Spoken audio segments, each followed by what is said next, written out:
Welcome to the Jiu-Jitsu Oracle. I'm Ross. I'm joined as always by Calum. And in this edition, we're going to talk about the stars we saw at the Euros, 4 grapplers, and what we liked most about their performances, why we think they shone the brightest. And then we're going to do a little bit of a chat about Marcelo Garcia's comeback match at 1FC. But first off, it was the IBJJF Euros in Lisbon, the first gi major of the year. And we were super impressed by a lot of grapplers, but in particular, Diego Pato, Tainan Dalpra, Adam Wardzinski, and Gabi Pessanha. So we're going to start with the lightest male grappler, run through those 4, talk about the highlights that we saw, talk about what we think you should be looking out for when it comes to these guys. Let's start with Diego Pato. Calum, what did you like the most about his performance in Lisbon?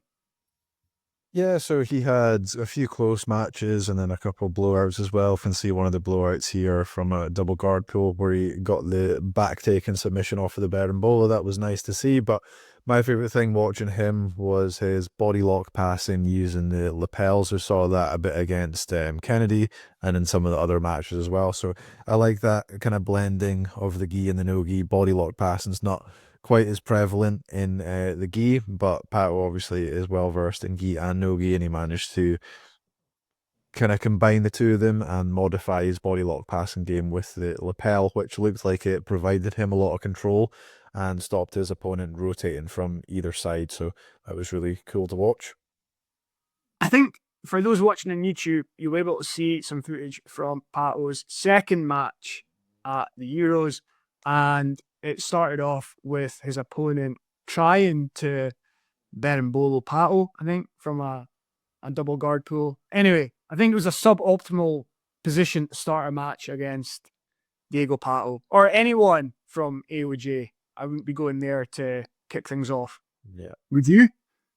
Yeah, no, I think berimbolo is the kind of position that if you try it on someone better than you, unless you do it super aggressively with the best opportunity, if someone's better at it than you, it's more likely you're just going to get your back taken. Now, that all said, if you bring up Pato's run at the final and we look at his final match, he was up against Kennedy Marcel in the final. And fair play here, Kennedy ended up in a footlock exchange with Pato. And I thought, that's a brave move. Pato was extremely skilled here and definitely has the mechanics and the power to do a lot of damage. But I think in that situation, Kennedy did pretty well for himself, and ultimately it turned into a close match that Pato edged 2-0 in points. But what do you think about that idea of going into a footlock exchange with Pato, and what's your wider thoughts on that match in particular? Yeah, same as the berimbolo, unless you got like the really good opportunity and you can do it very aggressively, a lot of the time it's not going to be the best idea to play in a leg exchange with someone that's got better leg locks than you. But I was very impressed watching Kennedy in that leg lock exchange.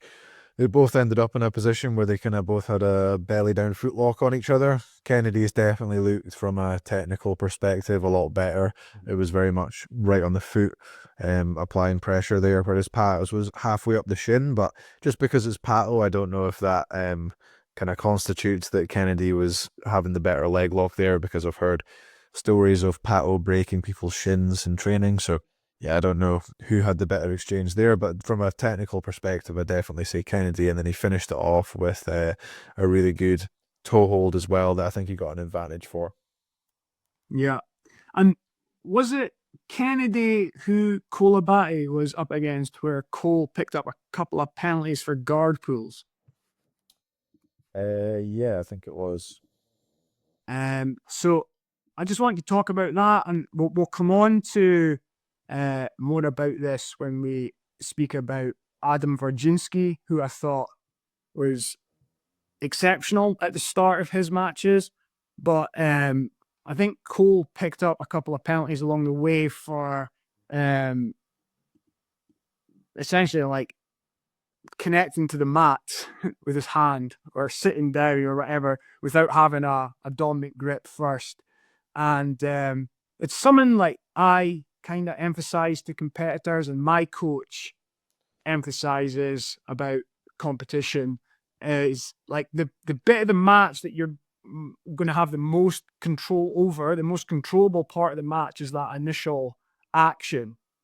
And if you get that right, you can set yourself up well for the rest of the match. But if you get it wrong, things can escalate from there. But I think like getting your reps in, practicing, simulating that start of the match over and over again, it does really help. And yeah, it's like it was a bit of a surprise to see someone like as seasoned as Cole, even although he's young, he's a really experienced competitor.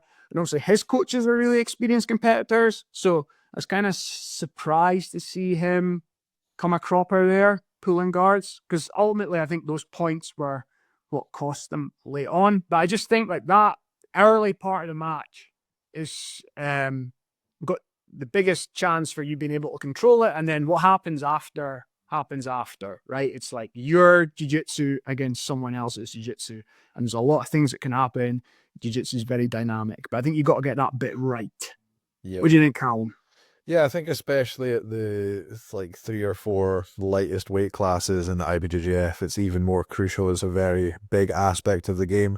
Number one, because the skill level at those weight classes is so high, and so many matches will be decided by 2 points or an advantage. So if you can start the match stealing a guard pull with a takedown, or start the match with double pulling and coming up on top, or not get a penalty or get a free guard pull, any of those things is going to set you in good stead for the start of the match. And secondly, because the pace of the match with them being a lot lighter and the versatility of the skill set, you don't really know whether you're going to pull and they're going to shoot out a takedown and pull on you, or you're going to try stand for a little bit longer and get a better guard pull and then they're going to pull guard on you. That messes up your game plan. So I do think it is a really important part of the game for all weight classes, but especially for those lighter few. And when I went over and did Worlds at Blue Belt, that was something I spent a lot of time on, just isolating the rounds from standing. If someone stole a guard pull, they would win, stealing 2 points off of the pool. If you got a free guard pull without anything bad happening to you, that would be a win as well. Just kind of like isolating those start of the matches will set you in good stead and allow you to kind of put forth the rest of your game plan in a good position. All right, why don't we move up to middleweight? Because one, we can change the graphic on the screen, and two, we can bring together 2 grapplers and talk a bit about Art of Jiu-Jitsu's dominance at this event as well. So we saw Tainan win the middleweight division, beat Andy Murasaki in the final. What do you think about Tainan's performance?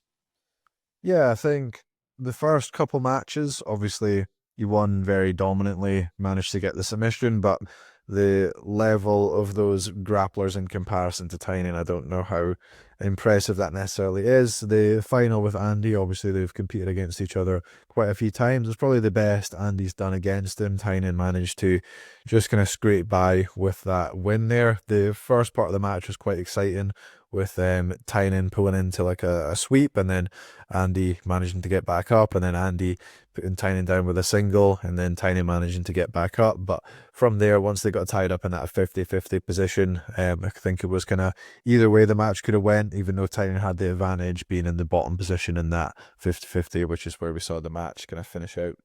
I thought it was interesting that along the way, all 4 grapplers that we're going to talk about here, like despite being at the absolute top end of the sport, like they were all tested one way or another in different matches, but it wasn't like they just had, well, no, in saying that, Gabi Pessanha is a bit of an outlier here.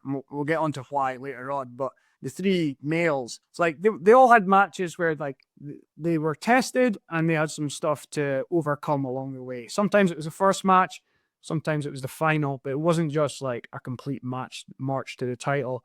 And yeah, I think that match with Andy and Tainan, it's interesting. It's like, you would think like the odds are that they're going to face again at Worlds. And do you think Andy's getting a bit closer? I think so. Well, it looks like it definitely from that last match. I think difficult because obviously Tainan looks like he's carrying a hand injury. Don't know how much that's going to play into it or other factors as well. But I think he definitely looks like he's got some routes to victory. The match was obviously a lot closer than some of their previous matches. So yeah, I think he can definitely get it done. But when it comes to Worlds as well, there's going to be other guys coming into the picture also, like Mika and other people. So whether they will be guaranteed to see each other in the finals is kind of yet to be seen. But yeah, I think it looks like he can beat Tynan. It's not looking like an impossible task anymore. Yeah, hopefully we get Mika and Johnson and Tainan and Andy all in one division, and we get like an absolutely immense semi-final and then final out of those guys. That would be awesome. One other point, I don't know if it's the point now where Andy can't make lightweight anymore because he used to compete at lightweight, but if he can still make lightweight, respect to him for still choosing to do middleweight and just keep taking a shot at Tynan, because the guys that were in lightweight, you would think that Andy would have been able to win that division, but he decided just to take on Tynan anyway. So, like I say, I don't know if it's the case that he's not able to make lightweight anymore, but it looks like he's not given up on his pursuit of beating Tynan, so fair play to that. Oh, and on Tynan's hand, I think I heard that like obviously he'd had injured it, but it was a wee while ago now, and like the wrapping on it at the Euros was more sort of precautionary than anything else. So I think it's like in decent enough nick and didn't seem to inhibit him in any way during the event. So AOJ, I read a statistic that AOJ and Melky Galval Jiu-Jitsu, their guys, their teams had the highest win percentage out of all the competitors. I think that's a really good guide to a team's success, because you can have like loads of competitors, and like just by having loads of competitors, you can pick up loads of medals. But like a better guide probably to like how strong or successful your team is like out of all your competitors, like what's the win percentage of each individual competitor and how does that stack up? And I think AOJ and Melky's were the best. So what do you think that says about those teams? Are you surprised or not? And like, what do you think that means going forward for the gi scene with these guys? Yeah, I'm not surprised. I think pound for pound, they've been the best gi teams for a while. And when I say pound for pound, it's kind of the same point you were emphasizing. Obviously, you've got teams like Alliance and Gracie Baja with gyms all across the world. And tons of competitors, then yeah, overall at Worlds they might kind of take the trophy for the most amount of points, but doesn't necessarily mean they're winning the highest percentage of matches. I think that is a better reflection of how good the gyms are doing. And I think with AOJ and Melky, not to say that they don't recruit, AOJ definitely more recently has done a lot of recruiting, but I think their ability to grow guys from scratch, or at least from color belt into doing well at black belt, is seemingly a lot better than some of these other gyms. So I think that might be something that's going to set them in good stead, especially with younger and younger people coming through and their ability to bring them up to a really good black belt level.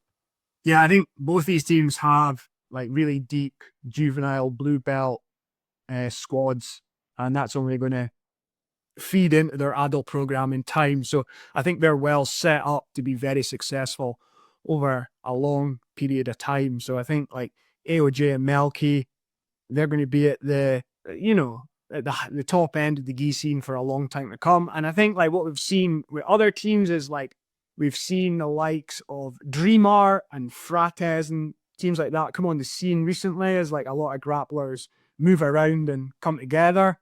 But I think like with the strength of the kids program, the juveniles, the young adults, like Melky's and AOJ should be a success for a long time. So let's move on. Let's talk about one of two adult black belt Euros champions who were not Brazilian. So we saw Brazilians win almost every division apart from Adam Wardzinski, who won the male heavyweight class. And we had Vanessa Griffin from the USA win one of the female golds. But Adam, favourite in the division, lived up to that billing, was tested in one of his matches, like didn't just have like an absolute dominating pathway to the title, but looked really impressive in all his matches again. So what did you think about how Adam got on?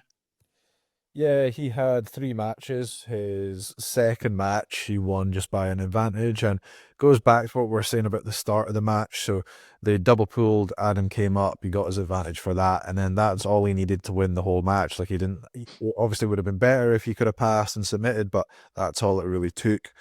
So yeah, we've seen Adam in some recent competitions just submit everyone, so it wasn't quite that same level of performance in this, but in his first and last match, he was a lot more dominant, winning 13-2 and getting a submission in the final match. Looks like a lot of Adam's matches are even at the start, or even that he's losing. But it seems like his kind of game, it's the second half of the match where things really start to slide into his favor. I think the 10-minute time limit for the matches really benefits him. I think even longer would benefit him even more. I would like to see in Adam's case how he would do in the kind of Abu Dhabi Pro gi matches, like the 6-minute matches, whether his game would translate over as well in that, whether he would have to put a bit more effort early into the match, or whether his game just wouldn't really translate over, because in the start of his matches he does seem to sometimes we would struggle with the physicality and like the jumping around of different competitors, but once he gets a hold of them and imposes his game, then he's able to get things going later in the match. So a couple of things about Adam at the start of the match. So I think like we saw him absolutely ready for people pulling guard on him, because everyone knows how dangerous Adam is when he plays guard. And once that butterfly hook's in like that, the 2 points are coming his way. So I think we saw everyone pulling guard on Adam, and I think Adam knows that's going to be what's happening, and he's ready for it, and he gets himself in a good position at the start of the match. Then something I saw looking at Adam was like where he positions himself now for guard passing. But what I'd rather classify it as is like top position while he has a guard in front of him. Because I don't think Adam goes to like pass right away. I think he takes his time. He keeps himself in a strong position. He makes himself very, very hard to sweep. And then that whole time he's putting pressure on his opponent, pressure on the hips, which is maybe why like he comes on later in the match, because he spent a good bit of time on top, tiring his opponent. But I thought it's like something I'm going to try more in my training, and something, well, we've been putting up a lot of shorts on guard passing from split squat in particular, and camping position, using it to like wear out your opponent's hips, etc., and not being in a rush to pass.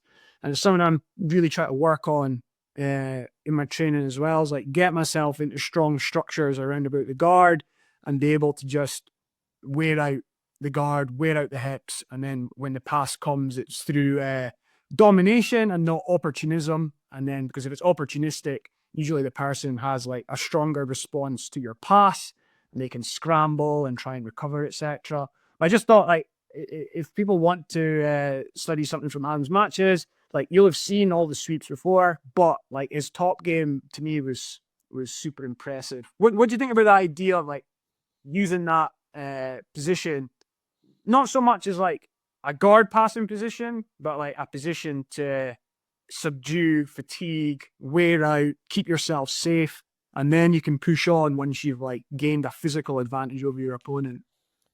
Yeah, I think it's a very valid way of doing it. There's other valid ways of doing it as well, but yeah, tying into Adam's game and his own physical attributes, I think it works really well for him with his kind of more isometric, slower strength kind of attributes, whereas other people with like a faster, more explosive game might just benefit from going crazy looking for the pass. But yeah, I think the thing with comparing passing to just being on top and taking your time a little bit more with it as well is, one, going to fatigue your opponent, but two, it's going to make it less likely that you fall into something stupid, and it's going to deny your opponent's game for a little bit longer as well, which can be quite frustrating. Yeah, I mean, on your point, you can have the other approach, call it rumble passing, or being able to engage and disconnect and re-engage. You know, Dorian Olivares is a great example of it. We saw J-Rod using a lot of that in the most recent ADCC, where he was kind of really good at keeping himself free of entanglements. I would say now, approaching 43 years of age and not being a great athlete, that style of guard passing is probably not for me. But if you're younger, like Calum, and you can move a bit quicker, then you can still be elusive on top. But I think it's fair to say, like with your passing, like you've been trying to exert like a lot more pressure from top position as well. Yeah, I think so. But I think you can fatigue someone and exert pressure in more than one way. It doesn't always have to be making someone carry your weight. Like you can really tire someone out by moving around the outside and threatening the pass so much that they have to frame really hard and react really hard. So again, just whatever you're able to do the best, like as long as you're putting pressure on your opponent and fatiguing them, then I think he'll be doing well on top. Yeah, the principle's there. Just make it work for your body, Yeah, your personality, your jiu-jitsu ability. But yeah, Adam on top, I thought, well worth watching. Anything else on those three male competitors you want to highlight? I don't think so, no. Right. So the one person that did have like dominating path to the title was Gabi Pessanha. I think it was 4 ankle lock victories and 1 choke. I believe it's 156 matches in a row that she's now won. She seems to double gold at every tournament that she enters. And I think it's almost like, it's not unfair, but it's kind of unfair to other competitors that this has happened. But like, Gabi adding this like devastating footlock into her arsenal when she was already like beating her opponents pretty handily is a really tough hurdle for the rest of the competitors to overcome. And another thing on it is like, I think it bodes very well for seeing Gabi more in the no-gi scene, because most of her success is coming in the gi. We're going to start seeing her do more no-gi matches, I believe, and like her having a footlock in her back pocket that she can pull out is going to help her there. But it's just like, I don't know. I was going to ask you this as well. It's like, what situation that now happens in grappling do you have the feeling that the finish is the closest when you see that thing start to happen? So when I see Gabi start to wrap up the foot, I'm thinking, right, the finish is coming here. When you see like other guys get on the back or get to mount or whatever, like Roger in the mount, you'd think, right, the finish is coming now. But like Gabi's got that situation now. As soon as she wraps up the foot, I'm thinking, like, this is over. What did you think about her? What do you think about Gabi going forward? Do you want to see her do more no-gi? Do you think that ankle lock's just like devastating and she's going to win loads more matches with it? Where are you risk? We'll do some more no-gi, look for some more challenges. She's almost in like a Wilt Chamberlain sort of position where whenever people speak in basketball about like, oh, he's had like one of the best seasons ever, and then you compare it to one of Wilt's seasons, it's like, oh, well, that's Wilt, like, don't really take him into consideration. It's almost that ridiculous that Gabi's in that position, and it's like, oh, well, yeah, Gabi's obviously doing her thing, but not really in the conversation because it's just silly. It's almost like that sort of comparison with her. So yeah, I would like to see her transition over to no-gi and maybe face some different people, bring on some new challenges for her. Maybe she's like Wilt and Bill Russell because she wins all the titles as well. Yes. There's the other sporting reference in this edition of the Jiu-Jitsu Oracle. Last time it was NFL, now we're throwing in some NBA. Right. Anything else on the Euros that's worth mentioning? I saw some people in comment pages here and there on Reddit, etc., kind of complaining that there was a lot of lapel action and 50-50 and in a lot of the divisions. And I said that to you, and you were like, oh, what are they expecting? It's IBJJF competition. If I hear someone complaining watching Euros that there was a lot of matches won by 2 points or an advantage, I would question if that was the first IBJJF event that they've ever seen, because that has been the case for quite a while at most events. Not to say that all matches end like that, but a lot of the matches are that close that it is going to be decided by that. Yeah, and there was some other questioning about whether people are overly risk adverse in the gi in competition as opposed to like no gi. where they're a bit more gung ho. But I don't really see that. And I've seen a lot of no-gi matches that just end up in like a big clubbing battle, looking for neckties and stuff like that, and people are afraid to like engage with wrestling. So I don't really agree that it's just like a risk-adverse stalling first approach in the gi. I think we did see like loads of exciting action. Just like, but it is really difficult when people tie you up in the gi to get out of binds somehow. So and sometimes. So I just think it's a sport. It's always going to happen that way. Agreed. What do you think when you tune in? Is that what you're expecting? And is it like just like a grappling thing that like regardless of the clothes that we're wearing, like there will be matches that are less exciting, just like part of the sport? Yeah, I think so. I think there's been plenty boring no-gi matches as well. Probably more would come down to other things like the people in the events and the rule set. Like obviously we saw some of the most exciting matches from CGI, but that wasn't necessarily because it was no-gi, probably more to do with the rounds and the rule set and what was on the line, etc. And the people. Yeah, exactly. And it's easily forgotten. Like we saw a couple of stinkers at CGI as well, like particularly in the male heavyweight division. So it wasn't all Cade against Andrew Tackett, you know. Yeah. But I think like if you want an exciting match, just like pick Cade and Andrew Tackett, and just like they're gonna. I don't think it mattered that there was $1 million there to be won or like a bag of chips, right? It's just they're gonna go for it, you know. So, and like that happens in sport. Like there are teams that, you know, want to slow it down, play conservatively, play defensively, etc. And there's other teams that want to go for it. So, but let's steer away from like diving into other sporting analogies because we've used a good one so far. Right. Last thing in this edition of the Oracle, I gave my quick thoughts on Marcelo Garcia's win in his comeback match at 1FC against Masakatsu Imanari. On a reel, but I want to get Calum's thoughts on what we saw. So, Calum, what do you think of Marcelo? So my answer to that before the podcast was it was exactly what I expected, nothing more, nothing less. But it was still cool to see. Like I expected this from the match. I expected Marcelo to be on top. I expected him to pass and control him, and I expected him to get a rear naked choke, some sort of north-south choke, or some sort of guillotine, and that's exactly what we saw from the match. But it was still cool to see Marcelo back in action, and I'm looking forward to seeing him in other potential matches in the future. Marcelo back in action. It's maybe like an update to his internet video database. Yeah. The 2025 version. Marcelo is the best baby face that we've got in jiu-jitsu. Like he is the great poster person for this event. Like he's so happy, such a nice guy. His jiu-jitsu's so good. I mean, what's there not to like? You know, great story of the comeback. Like it's so good for jiu-jitsu to have Marcelo back on the scene. And for those guys that kind of missed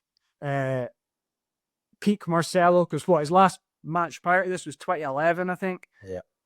It's a chance to see one of the greats, one of the legends in action. Calum, what do you think going forward for Marcelo? So after the match, he said he has quite a few matches on his deal, so that's a good thing. And he said that it looked like they were trying to put together Marcelo against Shinya Aoki at one point, and then that didn't happen, and then it was Imanari. So what do you think about that as a potential second match for Marcelo? And then what do you think about matches going forward for Marcelo? Yeah, I'm looking forward to seeing him against Aoki, but I would be more excited in the future to see him drift towards more relevant grapplers that have done more recently. Not necessarily like current guys, but like a dream matchup for me, even though he is still a lot younger than Marcelo. But they're somewhat part of the same generation, would be Marcelo versus Rafa Mendes. There's been a lot of talks about Rafa Mendes coming back, and he looks like he's in incredible shape. And I know his teammates have alluded to him coming back, so I think that would be a really dream matchup to see. Like I say, Rafa is still a bit younger, but both of them have been retired for a fair amount of time now, so I'd really like to see that match in the future. But yeah, there's tons of good potential matches to see out of Marcelo. So I think the way they should pace it is like, yeah, give him a match like Aoki next, and then see how that goes. And then, you know, maybe give him, like you say, it could be a halfa or but someone else like of that rough age bracket. Let's see how that goes. And then like over time, if things are going well and Marcelo's winning, etc., we could maybe see him go up against, you know, a Pedro Tolo or something like that. But like, I don't think there's any rush to get there. I don't think we have to have Marcelo against like ADCC or CGI, like current champion, right away. I think like, let's just like pace the comeback. Let's see how it goes. Let's make sure Marcelo's still having fun.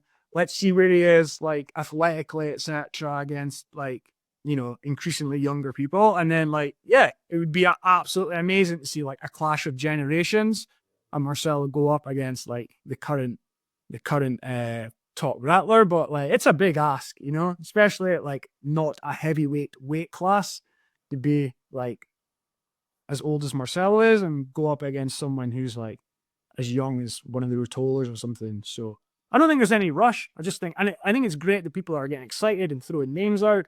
But yeah, I think like Aoki and then something like a match against Hafa would be good.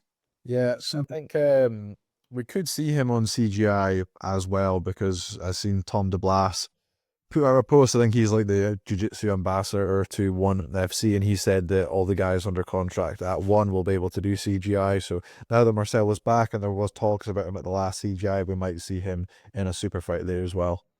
That would be cool. So we've got some upcoming events that we'll be focusing on in the near future.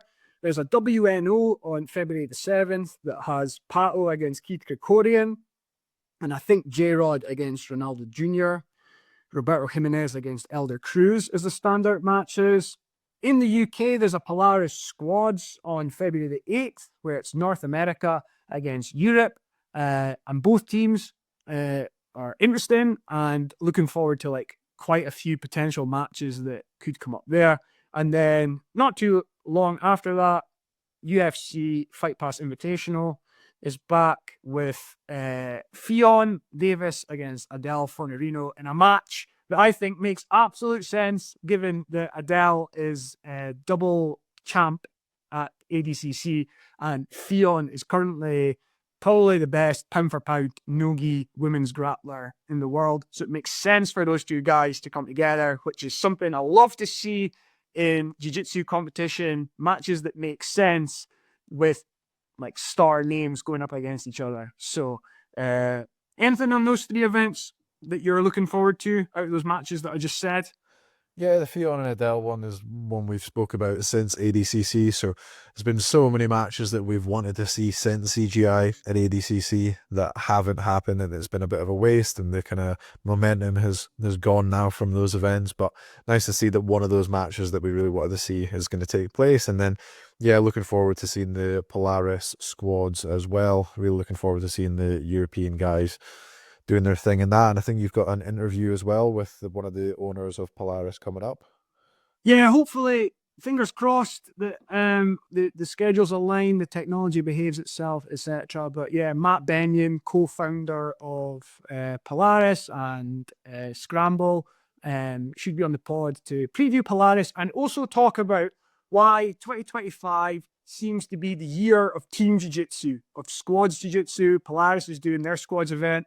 CGI have said they're going to do a quintet style format, and we have Aiga on the go as well. I believe we're going to get another Aiga team champion crown. So it's like, why is that format proving so popular in no-gi jiu-jitsu? So that should be the next edition of the Oracle. But for this edition of the Oracle, hope you enjoyed us talking about the Euros and Marcelo. Please give us your thoughts on what we said.